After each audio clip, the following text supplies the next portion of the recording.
Assalamualaikum warahmatullahi wabarakatuh. Perkenalkan, kami mahasiswa Universitas Muhammadiyah Magelang kelas manajemen 19D, Fakultas Ekonomi dan Bisnis. Video ini bertujuan memenuhi tugas Industrial Organization tentang konsep ekonomi dan strategi evolusi perusahaan. Sebelumnya, perkenalkan nama anggota kelompok kami.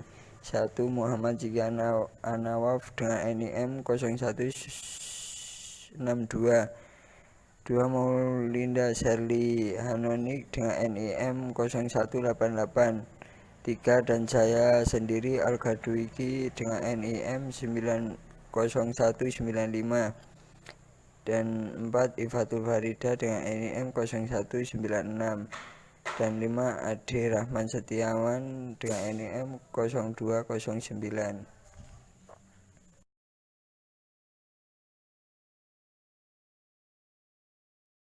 Di sini saya akan menjelaskan pengertian konsep ekonomi.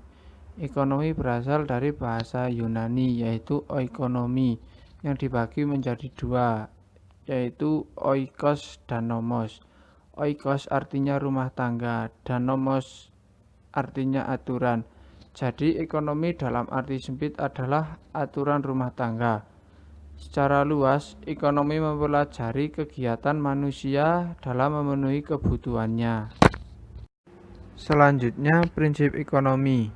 Prinsip ekonomi yaitu untuk mencapainya perbandingan rasional antara pengorbanan yang dikeluarkan dari hasil yang diperoleh. Berusaha dengan mengorbankan sekecil-kecilnya untuk memperoleh hasil tertentu.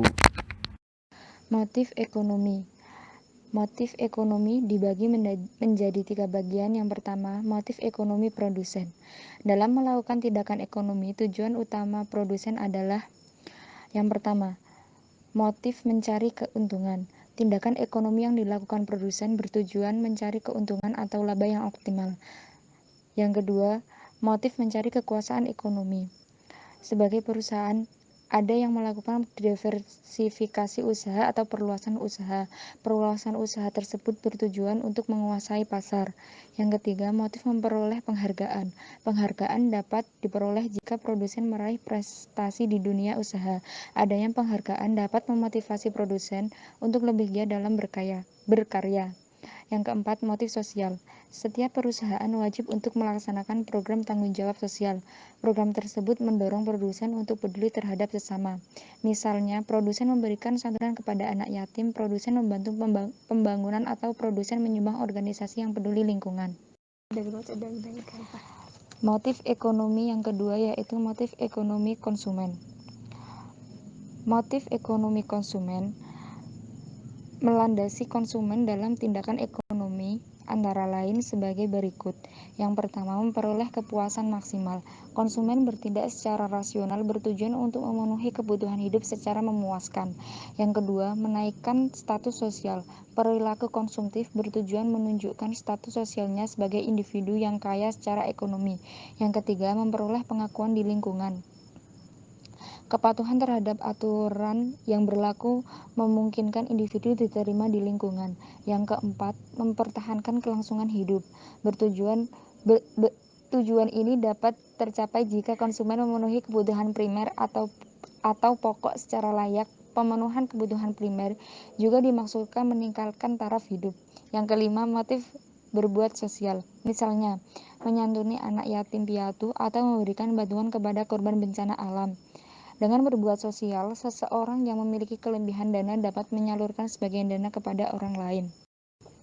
Yang ketiga dari motif ekonomi yaitu motif ekonomi distributor. Distributor adalah orang atau perusahaan yang menyalurkan barang dan jasa dari produsen kepada konsumen. Kegiatan ini memiliki tujuan memperoleh balas jasa berupa laba. Akan tetapi, ada satu lembaga distributor yang memiliki motif mensejahterakan anggotanya. Lembaga tersebut adalah koperasi. Yang selanjutnya yaitu strategi evolusi. Pada tahun 1960, evolusi itu sebagai strategi aturan untuk membuat keputusan. Yang selanjutnya, pada tahun 1970,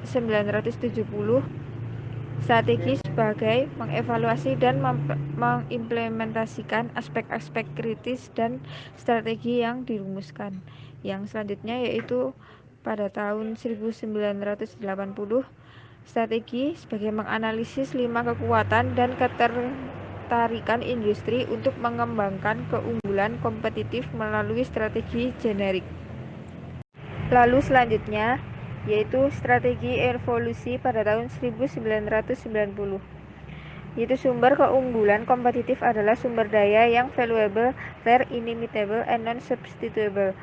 Yang selanjutnya yaitu pada tahun 2000, yaitu model strategis dinamis di mana perusahaan mendapatkan informasi berharga, menciptakan pengetahuan, dan mengumpulkan kemampuan tak berwujud dalam proses belajar. Konsep strategi evolusi perusahaan dalam era modern saat ini, yaitu perusahaan akan mengembangkan strateginya dengan mencocokkan kompetensi intinya dengan peluang industri.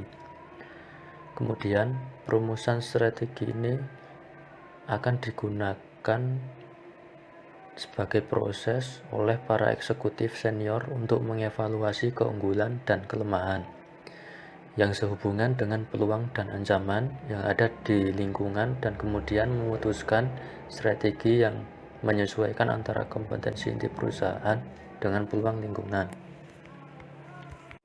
Terima kasih. Semoga apa yang telah dipresentasikan tadi bermanfaat. Kurang lebihnya mohon maaf. Wassalamualaikum warahmatullahi wabarakatuh.